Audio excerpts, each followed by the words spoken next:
से ले ओइलो कराई के गवनवा से जिया के सुख देना पइलो सजनवा। जब से ले ओइलो कराई के गवनवा से जिया के सुख देना पइलो सजनवा। लागे पायल चूड़ी ना मोरे खन की हो अरे खन की हो। जहिया मिजाज मोर सन की हो राजा धोतेम जवानी अपन बन की हो। जहिया मिजाज मोर सन की हो राजा धोतेम जवानी अपन बन की हो।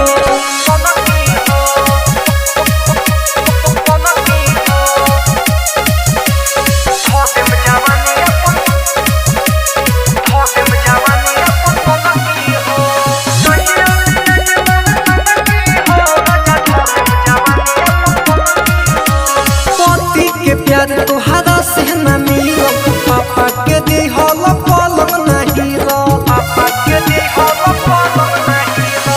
मोती के प्यार तोहरा से न मिलो पापा के दे हल पलंग नहीं रो। रोज देवरा हमारे लायब कोनो खीबो अरे कोनो खीबो। जहिया मिजाज मोर सन की हो राजा धोतेम जवानी अपन बन की हो। जहिया मिजाज मोर सन की हो राजा धोतेम जवानी अपन बन की हो।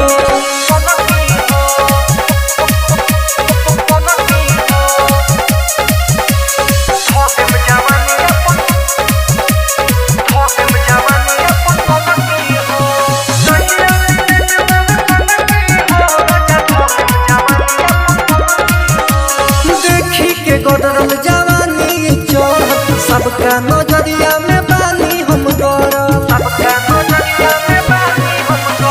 देखी के गोदरल जवानी चोर आलम के नजर में बानी हम गौरव। तुझे अंजित राज देव धमकी हो अरे धमकी हो।